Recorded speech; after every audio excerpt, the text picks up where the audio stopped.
Good evening, everyone. It's Kayla, and welcome to another episode of Kayla Unfiltered, the housing call-in show.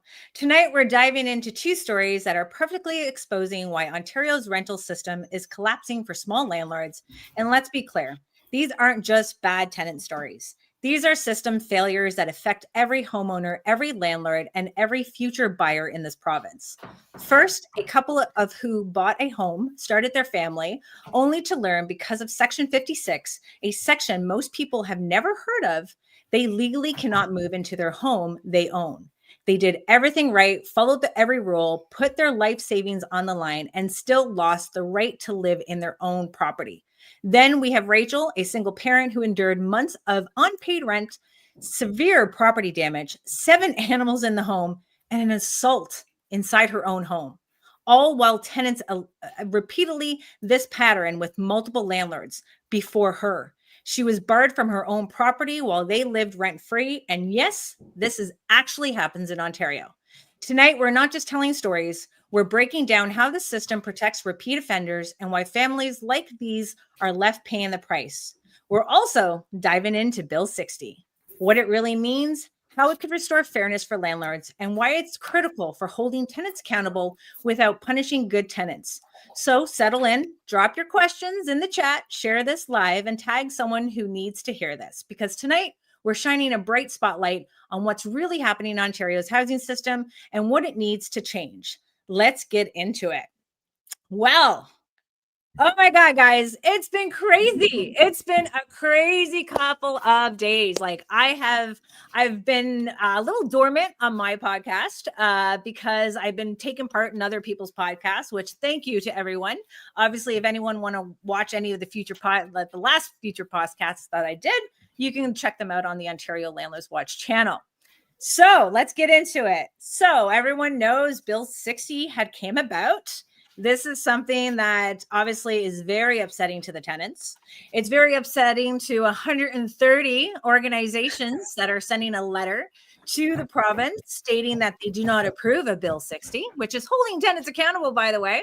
And then we have the tenant unions who are obviously very upset. You can see through this article that I posted in Toronto today. It's gone viral. And thank you, everyone who has shared this because you believe in the same thing that I wrote. And to the haters who are sharing the message. Thank you, guys. You're actually helping the landlord and property management and taxpayers' voices come out into the public. So thank you even to the haters. So I wanted to be able to bring a few ideas to you guys tonight. Regarding Bill 60. But I also want you to see what kind of behavior these tenants are actually causing in our industry. So if most of you don't know, we have the Federation of Rental Housing Providers Ontario. They are a big advocacy group for landlords, mostly big. I'm a lot of the small ones. But they did have a situation that happened in their office. And it's shocking to see how that's acceptable.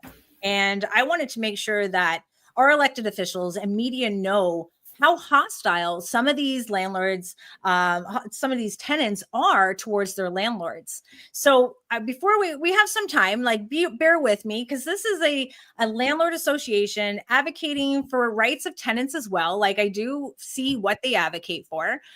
They were in their office and they got bombarded by tenants just because they stood next to Rob Flack through the announcement regarding Bill 60.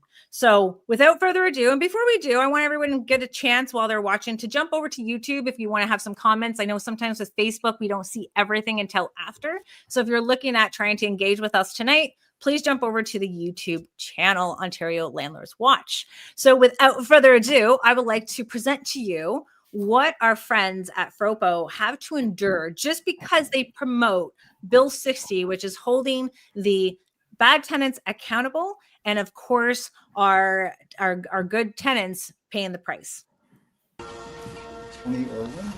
Yeah, he's just busy right now. Sorry, guys. Do you mind just leaving outside? No. Sorry, no. Yeah, that's Tony Irwin. Guys, that's Tony Irwin. Let's go. Hey. Yeah. Hi, Tony. We're a group of renters here. Can you please step outside? We want to have an interview with you. Has anyone told you you look like Gavin Weston? you're creating an evictions pipeline from the LTV to the encampment. You, with your crony Doug Ford, are passing this bill at record pace, like all consultations have been waived off. Why should we work at your schedule? And our demands are that you rescind Bill 60. You're a busy man. Let's just finish it here and then Laugh. go. Why? You're laughing in the face of tenants across Ontario? No. Somebody get that on record. I understand. I think it's Do you important mutual respect. Tenants already have minuscule protections. So you tell me how this bill is respectful by your standards of respect. Please speak.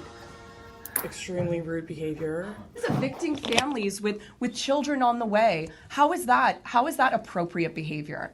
Right? Is it going to be the seniors who you kick out, or is it going to be the ODSP people? What will give you the most profits? I'm sure you have analysts on this. One of your board members who represents Pine Ridge, they just tried to evict someone for being 98 cents behind on their rent. Yes. I'm not aware of that. Okay. What are you aware of? Well, Do you know the homeless stats? Well, it's doubled since 2022. So you're advocating for more evictions and you don't know the homeless stats? I'm advocating for a fair system. No, you're advocating for evictions. It's not fair, and you're making it less fair. What do you think will happen if you create a tenant blacklist? Do you think they will end up in encampments, or do you think they will magically find a home somehow? I respect people's rights to have different views. I think it's important in our democracy to have that. You have your opinions, your positions. I have mine. how is it That's a how democracy when you influence the government so heavily? How is it a democracy if all consultations get waived off? We have to get back to business here. We have a. No, business, where you evict people, is not business for us. It is a direct threat to our communities, to our homes. That is not business for us. It's very personal. Kill Bill 60! Kill Bill 60! Power! Power! Power!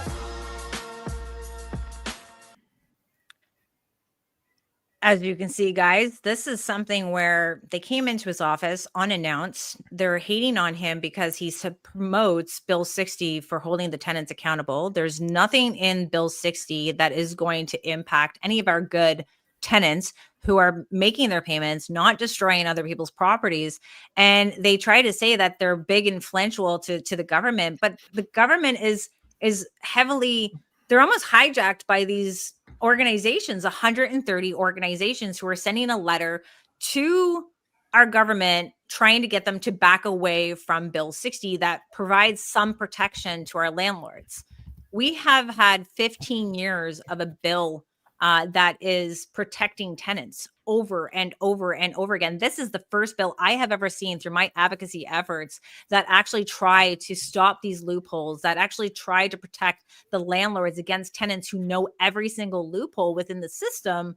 But unfortunately, we are not being heard because we're not being as rude as these individuals who are coming in. They're demanding that they should rescind Bill 60, like Fropo actually has a say in this.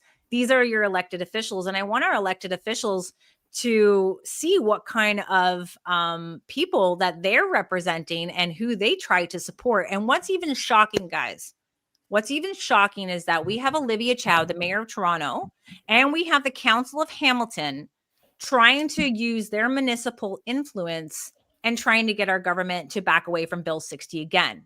And for many of you that don't know about Bill 60 is like, yes, there was a section about a lease expiry, and we will have our debate regarding if that was good or not. I think it was just about a consulting, and that was what's very unsettling, is knowing that they backtracked after 4 days on just consulting. But when you're able to file at the Landlord and Tenant Board with just 7 days, the tenants still have their ability to go to the Landlord and Tenant Board. They still have to wait for the hearing, and they still have to wait for the order, and they still have to wait for the sheriff to make their payments. And let's be clear, our government has offered programs upon programs to help tenants with rent relief. They have assistance to tenants for free legal aid at the Landlord and Tenant Board. They have the right to stay in their unit as long as they want, move in whoever they want. And you and I both know there's loopholes for tenants who refuse to commit rent theft. And that's what we have to call it. It's rent theft. And that is what we have to be louder as landlords. And I know it's very shocking that, you want to come out and you want to say this, because I can tell you right now, when you are outspoken and you're supporting Bill 60 and you're trying to call out the bullshit that these tenants are doing, this is what you would get. This is my phone this morning. I've been doing this for 15 years. Take a look. These are phone calls one after another, 3 times in 1 minute from a non-known name caller, because I support Bill 60. The first call that I actually, when I first picked up and said, Kayla speaking, they said, the tenants hate you. That's what we get because we are housing providers of Ontario. We are providing housing to people in need. We are providing the housing that our province, our taxpayers are struggling to provide. So why are we having to deal with this type of abuse with no consequences to tenants? So I'm going to leave it at that just because I want to be able to just to give you guys a shout out regarding Bill 60. Please support it. Contact your MPP. Contact your municipal government now because they think it's their jurisdiction to intervene in what the province is doing. And it's shocking, and understand that there is an election coming up in 2026. So when you see your municipal government getting involved in provincial affairs, put their name down in the group. I want to know who they are because we need to call them out for what they're doing because it's a lot of smoke and mirrors. It's political theater. If you see an elected official at the municipal level trying to make it look like they're doing something for the tenants and making it worse for them in the long run. So I'm going to keep it calm tonight because I've had a lot of interactions with everybody online, and I'm hoping that my members and anyone who's following me can come over there and give your thoughts, give your opinion, because we do have people watching, and I hope that they make more changes to the Residential Tenancies Act and the Landlord and Tenant Board, and I know we have many other opportunities to do so. So I want to open tonight with Bill 60, and again, shout out to Frobo. Sorry that you had to deal with this information from this abuse from the tenant, and I'm sorry I had to share the information with what just happened, but I think people need to see that. So, okay. So I brought some guests with you tonight. Someone who is obviously the reason why Bill 60 is going to exist. And it's going to exist because we have landlords, private, small housing providers in Ontario who are struggling because of the broken RTA, because of the Landlord and Tenant Board, and because of professional tenants that just know the system, they know the loopholes. And I can tell you, they are getting craftier, very, very craftier, because next Friday we have another show. So Rachel, thanks so much for coming on. And we got Michael down there in the story. He's like our bombshell, guys. Don't leave me yet. Thanks for having us. But Rachel, I'm like, I've literally, thank you so much for reaching out to me. I've got to see your pictures, what you sent to me and your story of what you had to endure.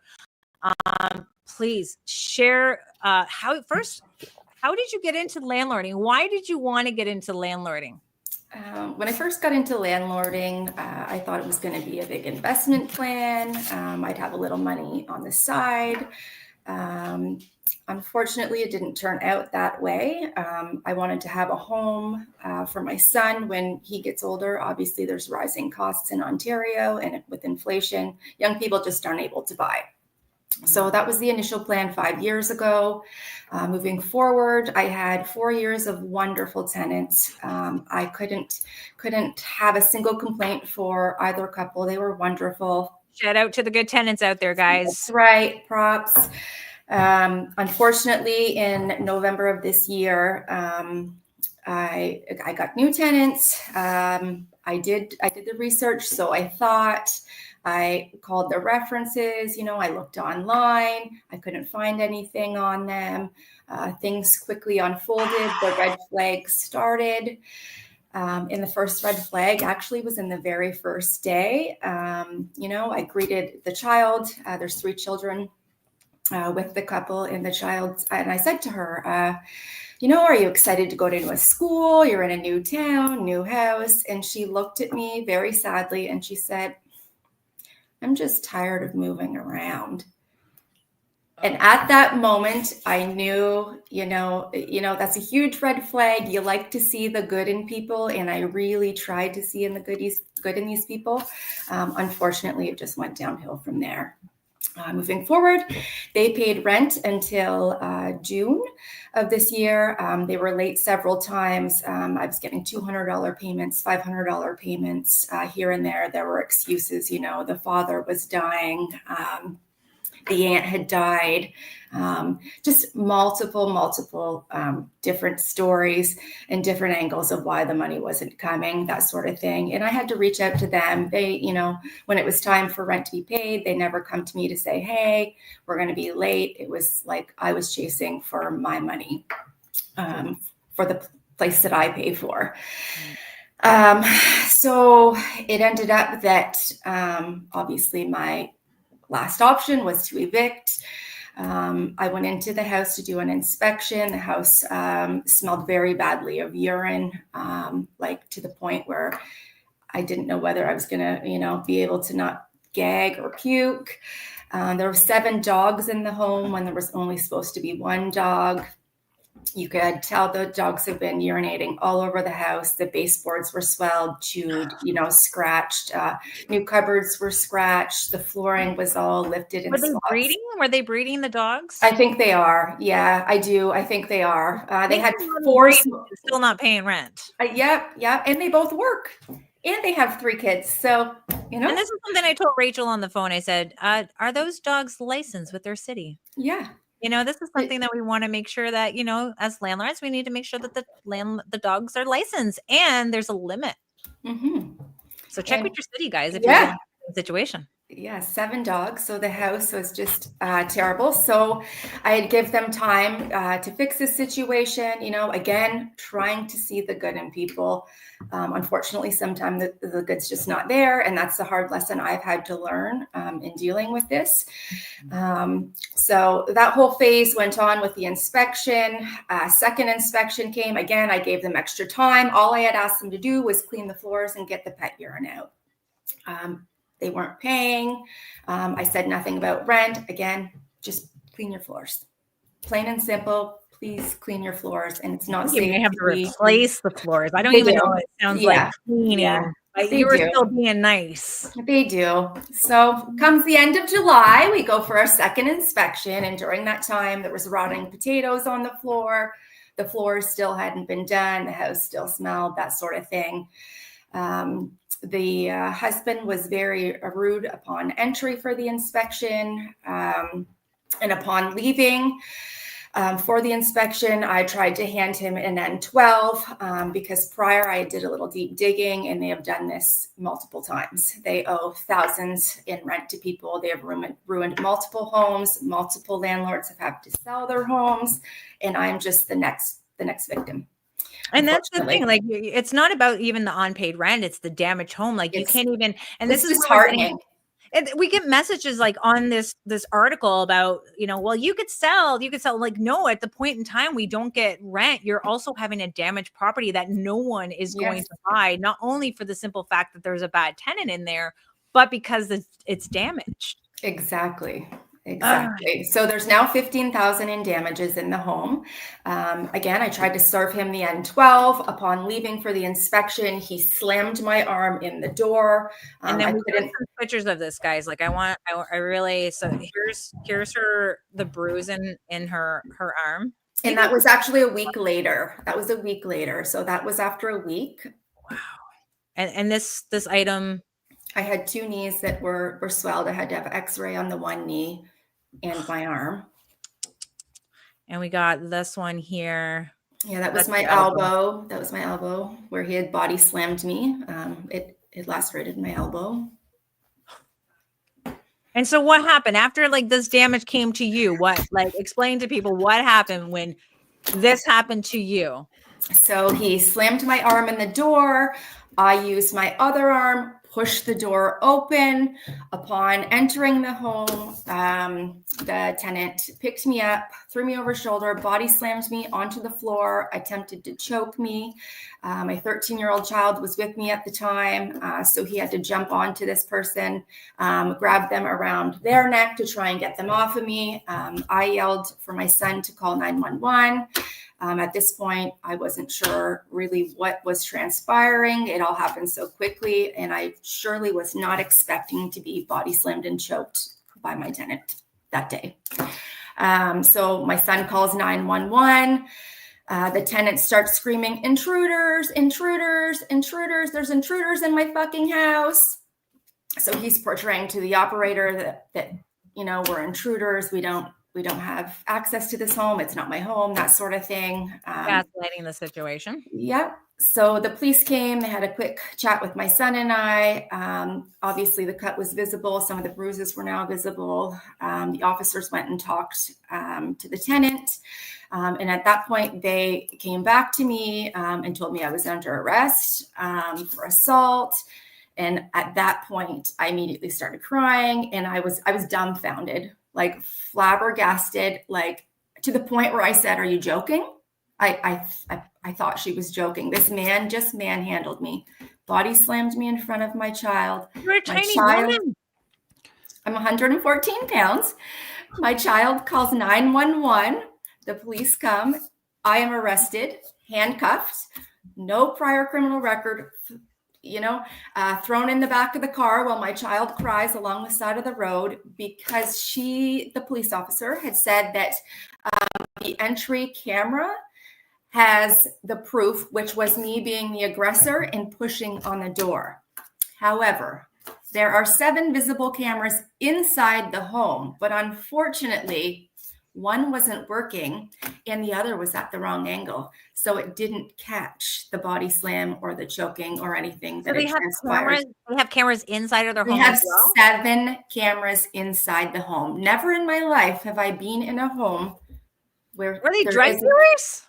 I'm not sure what is happening. My guess at this point is they owe a lot of people money. I put one camera in my kitchen. That was to find out They have which 7. one messed up They my have- kitchen. They have 7. They will freely tell you they have 7 cameras inside their house. She will tell The you they one have every inch.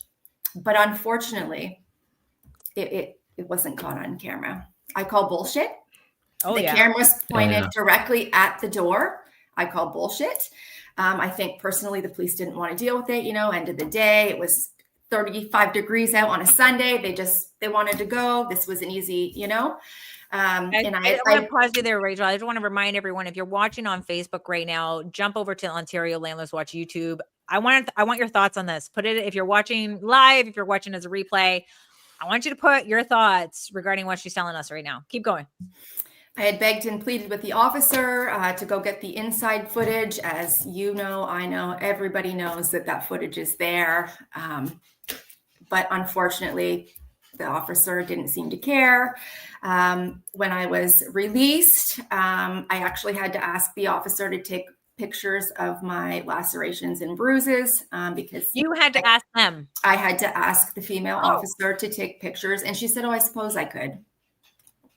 Okay.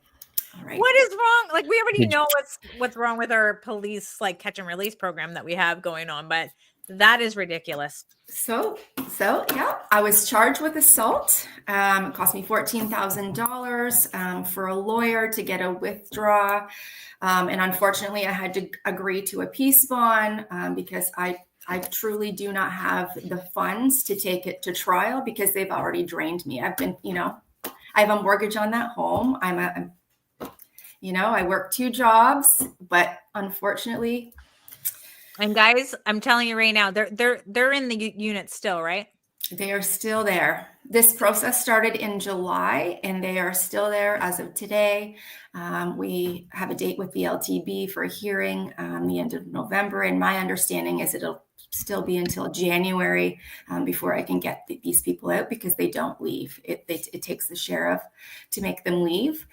They're the type of people that they make GoFundMe pages for rent to scam other people. In 2023, they had a GoFundMe page for rent. They made $3,900 from online donors for rent to yet scam another person. And I know that is factual because I've seen the online page, and one of the landlords actually connected with me and said, "Yep, that was the last one." And it just goes on down the line. And every year on her Facebook, she goes to it. They're looking for new rentals. So they're doing this every year. 2022, 2023, 2024. It's every year. It's the same thing. So they're paying rent for a couple months, and then they're dropping it and staying in these rentals for up to a year and damaging them, not paying. So this, The last landlord is actually afraid of them. She's traumatized, just like I am from them. we were trying to get her on tonight as well, and She's very traumatized. The situation has been devastating all around. It's gutting. Like, it's gutted me completely to think that someone can stay in my property that I pay for, and I'm not allowed on the property after being assaulted in front of my child. and Sorry, I had to go through that. Yeah, It's and she's not done. Like, she's not still even not done done with this. But you know what? Still not done. We can, though, make sure that they don't do it again. Right. And that's why Rachel's here. That's why Rachel's sharing her story. This is why, after speaking with Rachel and meeting with her and hearing what's going on, I've given her the code for front lobby. This is where she's going to report the unpaid rent and the unpaid utilities. You can't do damages unless you have an order, but you do not need the tenant's consent, and you do not need a landlord and tenant board order to report these tenants on paid rent.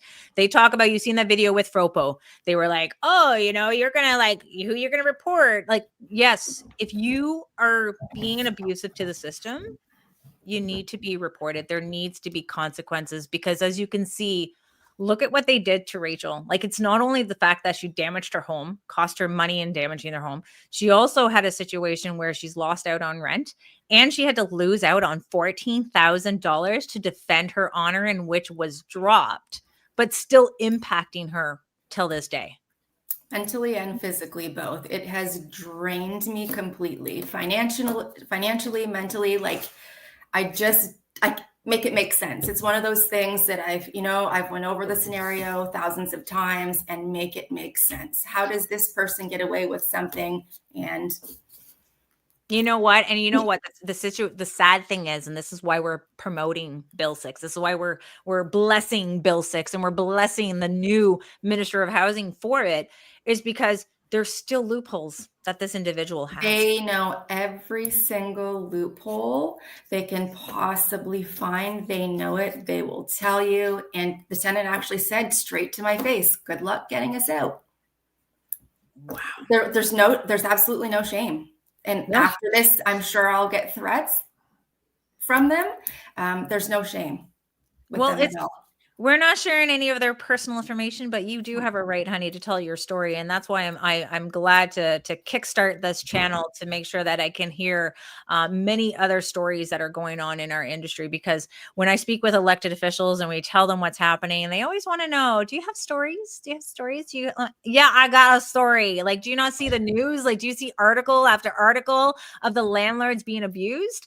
Do you see you always look at the bad faith landlords, but where are the bad faith evictions? Where is that out there? Where you want to keep putting taxpayers responsible for building, managing, maintaining, and subsidizing government housing?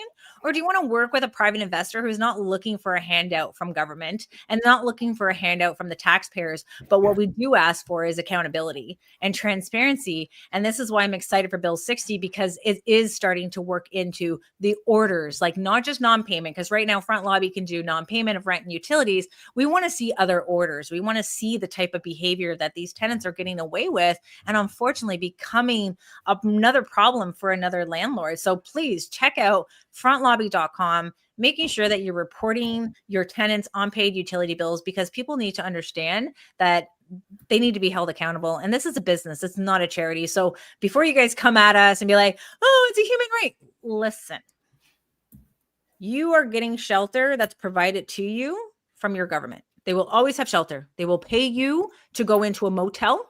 It costs taxpayers approximately $3,000 a month to house one person. But there is assistance out there for them. You can't expect the private housing provider to be a social agency for the government without any type of compensation.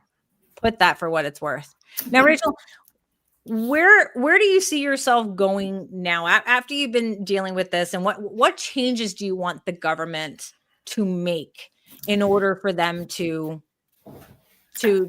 not make this happen again for people like you? I think it's important that the government looks at wait times for the LTB. People or landlords shouldn't be waiting months to get people evicted. If you're not paying rent, you shouldn't be able to stay in the home for months on my dime. I'm working 2 jobs to pay for that house because they're not paying. I mean, yes, I had some funds saved, but unfortunately, those deplete very quickly when you have $14,000 lawyer bills to pay, right? So I think, yeah, it's important that we get those wait times. We lessen those wait times. And my tip for us, dealing with the wait times, it's not just about hiring more adjudicators, as some of our tenants think is going to be the solution. This is about understanding that you don't need 3 hours to talk about why a tenant doesn't pay rent. Okay. Exactly. Point blank. You let storytelling time happen more time than a kid's cartoon. Let's be real. Our government wants to give them every benefit of the doubt. They want them to have their cases heard, but with the portal and uploading evidence, you have your time to shine. You don't need anything. You should have 10 minutes of why you couldn't pay your rent. When you know that there's rent relief programs to help you, there's the portable housing benefit. You're suited up with a legal aid that landlords have to pay for. Don't tell me that Bill 60 is removing any tenant rights. If it's anything, it just erodes more of the landlord's rights if our government tries to step back and try to water it down even more, because they feel that they've been bullied by tenant unions and from all of these 130 organizations that profit from this crisis. Sorry, I get so passionate about this, Rachel. It's great. I've been doing this for 15 years. I've been a landlord for 24 years. Great. I come from a family of tenants. I know what it's like to be eating craft dinner, not going to concerts with your friends, not bringing the nicest clothes. I have that life. So when I'm giving you my opinion to what needs to change, we have to stop the bleed, and we have to make sure that our taxpayers, aka landlords as well, aren't paying the price for just a mismanagement of government. And we have to let our taxpayers know, because of what's happening, their money is being wasted as well, because we have a tribunal that is not running efficiently. Yeah, the eviction times need to be shortened too. The tenant actually thanked me for giving them the eviction order so that they could go get emergency assistance funding, and so that they could have something to take to the community churches to get money. And I have it in writing. So it's all a game to them. They're professional scamming tenants. It's what they do. They're just leaving people, everyday people like me in their tracks. As you can see through the emoji faces that I do see, I don't know if they're coming from the comments, but obviously our little friends from the tenants are starting to come on, which is great. I feel like I'm actually doing my job now that they're like, hey, let's go see what Kayla's talking about. So I'll heart to the haters. You've shaken a few bird cages. Right? Rachel, thank you for coming on and sharing your story. And I'm obviously thank you for having me. So tune into what Michael has to share with us now, because I want your opinion as well, and everyone else who's watching live or on the recording. So make sure you put your thoughts below. Michael, how are you, bud? I'm doing all right. How are you? I hear you chip it up there, because you're just as shocked as Rachel's story is as I am. So yeah, no words. Like Jordan Kilt mentioned. That's an unbelievable story, and again, I'm sorry that you had to go through that. My situation, I don't know if you could call it worse or it's just different, but we wind up and find ourselves in a similar position, right? If you want, I can go into the full story. I don't think I've shared the story too many times. Honestly, it's something I've kept pretty close to the vest in I know it's about, hard. Right? You feel like you don't want to come out and talk about it. Like you're gonna get the wrath like we're all receiving right now, but you got it. Yeah. It's not even that. It's more like embarrassing. I feel like. But basically, at the point in time that my wife and I bought a property, it had an existing tenant in it.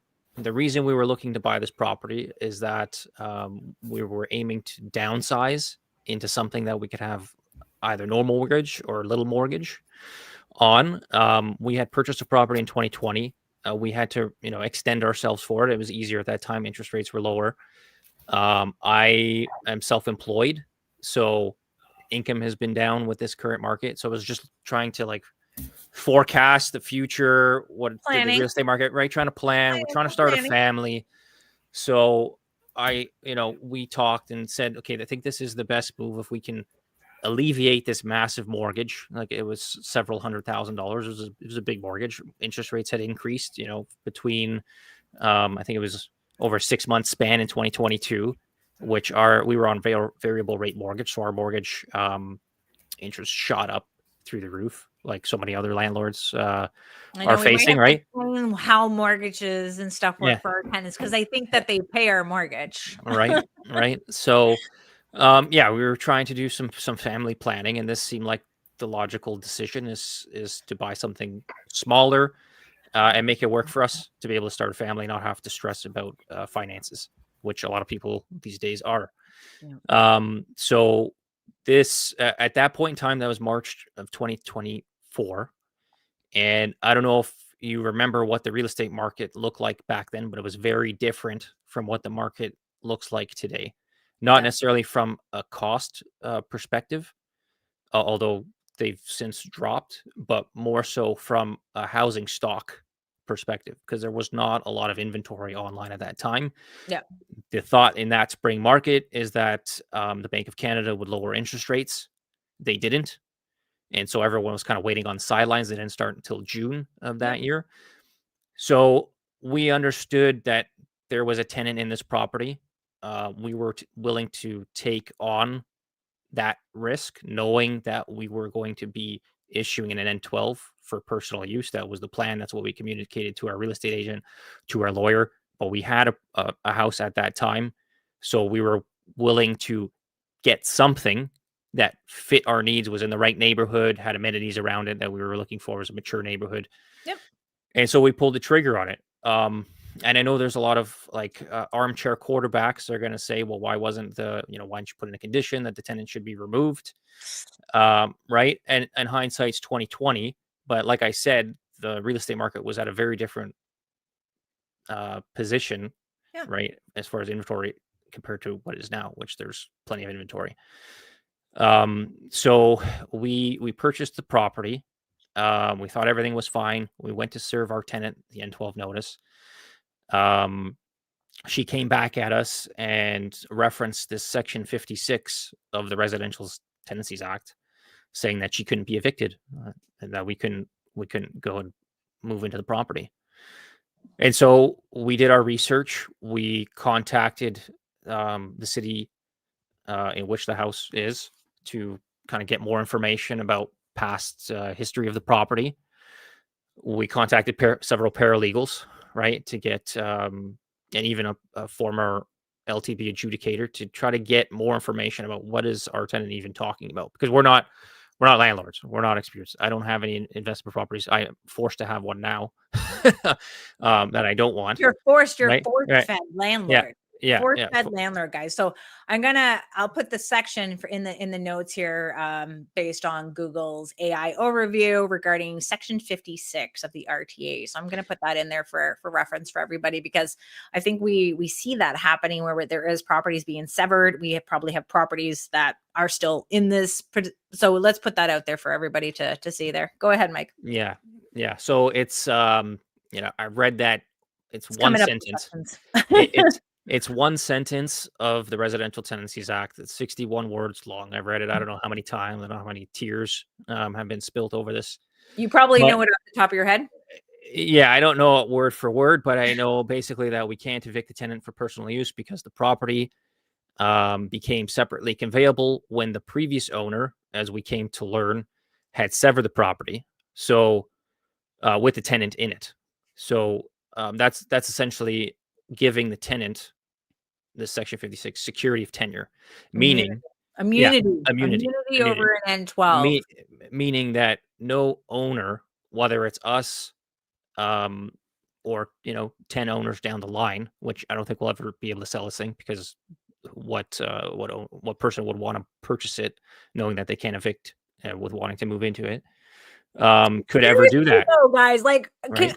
I literally I talked to them, like, people are messaging me like, hey, you got to have this guy on your show. Like, this is what's happening. I was like, so we now have a forced landlord, and then he doesn't want to be a landlord, but he can't even sell it because you have to disclose this information. And like, are you trying to go back on like the previous owner because they never disclosed this information to you? Yeah, so that it's a good point. So they never disclosed it to us. We came to learn after the fact, obviously. We tried to do it the right way. We served the notice at the advice of our paralegal to go through the process, to go to a hearing, which was held on May 6th of this year. And interestingly, going back to what your story was, so we filed that at the end of December of last year, or near the end of December. So it took almost 6 months to get that hearing. Then we had to sit in the block. This is my first experience ever with the LTB and like shaking from the nerves, right? Because I don't know what's going to happen. Never been through it before. And it's just me. My wife has to sit off to the side because you're only supposed to have one person like present, or she would have to log in from somewhere else. So it didn't work out. Anyways, so they didn't want you sitting there together. Yeah. So That's new. So she so we had to go through that hearing. It was in our block. It was the afternoon block. And, of course, right before us, there was some tenant that was giving their story. Their landlord was wanting to evict them. I can't remember what the reasoning, if it was a N13 that they were serving or something else. Anyways, the tenant was giving their spiel about what they could afford. And then the adjudicator was going through the list. Okay, so what's your expenses for every month? And that dragged on that whole conversation for over an hour. And so we ran out of time. You were budgeting for the tenant? Yeah. Okay. Yeah. So I was sitting back listening to this, knowing that you can't make this stuff up. Yeah. Knowing that if we run out of time, then the hearing's going to be it's adjourned and we'll have to wait for another time. God knows how long that was going to take. Mm-hmm. And that's what happened. So we ran out of time. They had to end the hearing. And so we had to pick it up. Fortunately, it was only a month later that we had to do it. Interestingly, it was the 1-year anniversary from when we took possession of the property that our hearing was. We already knew going in that the likelihood of us being successful based on the interim hearing, interim order that we received was unlikely. But nevertheless, we went to it anyways because we needed to get that formal order from the LTB basically saying that you, the homeowner, don't have the right to live in your own property because of something that the seller did that you knew nothing about. But because it's there in Section 56, those 61 words, one sentence, that's it. Case closed. And it's like everyone that we tell this story to, which for the most part has been just our inner circle. Now that I have the formal order, it's not that no more. Yeah. Now that I received the formal order, which took 4 months because I didn't get in until end of September. So 4 months from your hearing, you got this order? Yeah. Right. So June, July, August, September. Yep. Yeah. 4 months. So now that I actually have that piece of paper that says you've lost, and here's the reason that you've lost, now I have something to actually stand on. So if I want to go back and sue, litigate the parties that were involved in the sale, whether it be the seller, the lawyers, the real estate agents, like I don't have an endless supply of capital, and lawyers are expensive. So is it even worth going through the time commitment and the financial commitment to litigate at this point? I don't know. I'm having those discussions we're trying to have discussions with lawyers. But it seems like everyone that we reach out to bring this up, like I've contacted the media, I haven't gotten responses back. I've emailed our public officials, haven't gotten responses back. It's like, well, that's an unfortunate situation. Good luck with that. That's sad. Isn't it? Like That's very sad. How much did you spend? Like, how much did you pay for this house? $513. And you can't even use it. Yeah. So that's disgusting. We had to sell our house that we were living in because it was in good faith. We were planning to sell anyways, obviously. But because we lost and we have nowhere to go, so now we're living with my wife's mother. So, not ideal circumstances, but fortunately she took us in. But I don't understand, and neither does anyone I tell this story to, how that can even be a thing. Like, it shouldn't be. The laws need to change all around.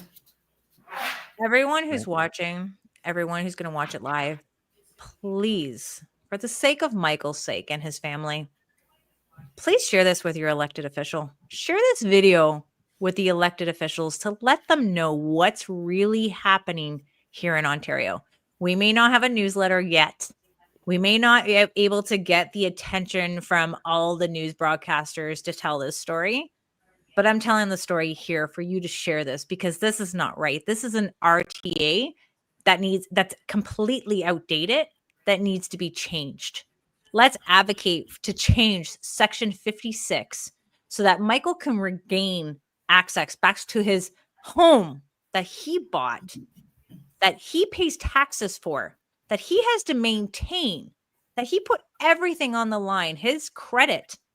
All the risks are based on what this man had to work hard for someone else to take over like it's their own.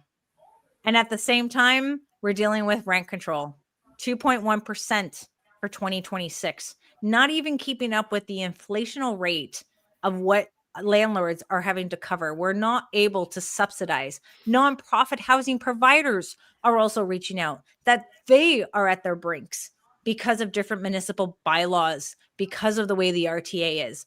You fed a system that where tenants are able to know that they can abuse, and that information is sharing, especially with media, especially with TikToks, and everyone thinks that they need to fight for their right. It's not about rights. This is about what's right for everyone. It's not just individual. They always want to make it look like it's a landlord versus tenant battle. It's not. It's literally to the government for introducing policies and bylaws that impact the ability to get the supply out there for some of these tenants who actually need it. And everyone thinks that tenants are going to be homeowners. Not every tenant can be a homeowner. They do not have a good job. They don't have the down payment, and they don't have the credit. Landlords like Michael, like Rachel, are the people who are out there putting everything on the line to make sure that there is housing available to people who can't buy themselves and can't wait 10 to 20 years to be on the government housing waiting list. It breaks my heart to hear both of your stories here tonight. And I want to thank you, and the community thanks you for bringing this to their attention and to bringing up these red flags so we can prepare every landlord to step up their screening or get out of Ontario. And that's why Bill 60 needs to pass. I want to thank you both. If you have one saying, one tip, one thing for the elected officials, one thing for the landlord, whatever the case may be, what would be someone to remember you by? I don't think you want to hear what I have to say. Hey, baby, there's nothing off the table on this show. I'm very raw. So, I mean, if you want to live like a homeless person and live for free and live on the streets and not clean your home, things like that, then you need to go do so. Because, you know, people like myself or like Michael or like yourself shouldn't have to pay rent for somebody else who wants to live like a homeless person. We're not a charity. You know, we're not a charity. It's sad to have to be that way because, again, I try to see the good in everyone, and I've tried for months to see the good in these people. Unfortunately, it's not there. So, and it's sad that we become different people. We become different people when you be treated like this. And it's sad because deep down, like, we do have a lot of services that are out there getting grants from the government to address the homelessness. But it's also the policies. It's about where your money is. Where's the accountability to see if these organizations are actually doing the job and the money is well spent? And I'm going to be looking into that. I can promise you that I will be looking into these 130 organizations to see, are they worth it? And how many duplicative services do we have? But Rachel, thank you so much. Michael, what do you have for the audience? You win, Michael. Yeah. You win. I know. Like, I'm ready to like anyone. Maybe you have to do a GoFundMe page to buy Michael a new house since it's You know, I think it's a great idea. I mean, it works for the tenants. So, Michael, let's try it out. Right. Yeah. I mean, I didn't get into my what I do, but I mentioned earlier that I am self-employed. So I am a housing provider because my background is in architectural technology. So I'm an architectural designer. I'm a construction manager, so I build homes for people to live in. And the fact that I don't have one to live in because I can't evict the tenant is like some sort of sick joke. Like, it doesn't make any sense to me. And this entitlement mentality, this victimhood mentality that tenants have, I mean, I don't care, and neither should our politicians, to be honest with you, because for too long, the loud minority seems to be getting their way, and the silent majority is taking a back seat to our elected officials. And we need that silent majority to get loud in order for there to be change, right? Bill 60 is a good step forward, but I would remind everyone that our current conservative provincial government has been in power with a majority for almost 7.5 years, and we're only seeing something like this now. Why is that? Because I can tell you from my limited experience at the landlord tenant board and reading some of the orders, because there is no case law other than one that has come up, and aside from mine, related to Section 56. But like, it's we got to get loud, and we have to make change, because for the fact that people are pushing back on Bill 60, I've seen it firsthand at the landlord tenant board, reading those orders, the bias in the system, the favoritism to prioritize the tenant's well-being over the landlord who's taking the risk in providing housing supply is wrong. No, you've had it like right on the nose there. And you know what? I think if you look at why they're taking this long, is because it's not just this industry that's suffering, just because you have such different voices, even at the provincial level. And sometimes those people hold things back, just like every Reid, every elected official out there, like Olivia Chow and Kristen Wan Tang, who is coming out and, in support of tenants. And we have Hamilton now telling the tenants to stand up for your rights. Our municipal government has picked a side of tenants because they know there's a lot of tenants, and they're just hoping and praying for those votes. When our provincial government step in and say, one, we have to stop this political theater that's happening at the municipal level, because they know a 2026 election is happening. And this is why every city in Ontario is going to have these headlines of water billing, landlord licensing. We're going to have rent eviction bylaws, and we're going to have vacancy tax, knowing that the market has softened, knowing that landlords have units that are empty. And I could tell you it's slowed down quite a bit since they put the cap on international students.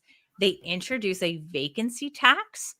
Like, this is an attack on all fronts. And this is why we're going to see less housing supply. This is why we're going to see very strict tenant screening processes right across the board. This is why we're going to tell every landlord, every property manager that it's so important more than ever to report your tenants' unpaid rent and unpaid utilities to the credit bureau, because we need to start relying on our products and our services to help us.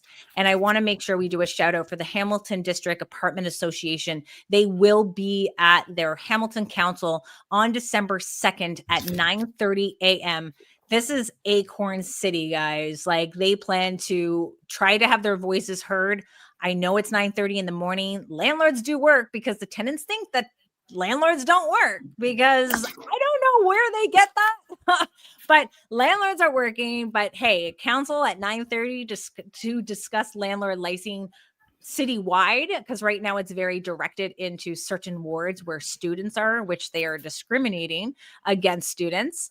They put landlord licensing, and honestly, I just was at their event speaking, and we're hearing that it costs $2 million to run this program, and they are now short $1.7 million.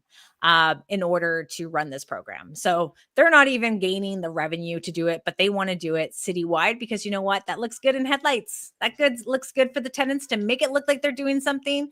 And instead, you're taking money away from the homeowner to put that into their rental unit, to put that into another property that government or taxpayers don't have to pay for. So December 2nd, register as a delegate. And if you can't make it in person, because I know it's 9:30, write the council, and you need to fight it as Hamilton because it's going to come into your city as well. This is what cities do. They look at what other cities are doing and they want to be able to incorporate that.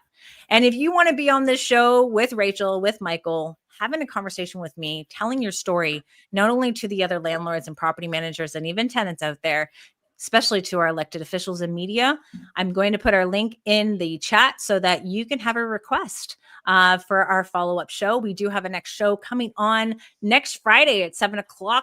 We have 2 landlords already lined up. So we're going to see what crazy situations are happening because I could tell you right now, this one got me stumped. And it's starting to show that we have tenant scams happening. So make sure you are tuning in next Friday on the Ontario Landlords Watch YouTube channel, my personal page on Facebook, or Ontario Landlords Watch Facebook page as well. And thank you for subscribing and keeping me motivated to keep advocating for landlords and property managers and our good tenants. Our good tenants. And remember, guys, you can report your tenants' good payment history to Front Lobby so landlords know who is responsible and who needs to give them a home faster than anybody else. So make sure you're reporting your good tenants as well, because right now our landlords, they're ready to jump ship. So I want to thank everyone for watching. Share this video with your MPP and your city councilors, it seems like, because, hey, they don't have enough work to do. They want to start doing the province's job. Thank you so much for watching, guys. And until next Friday, happy renting.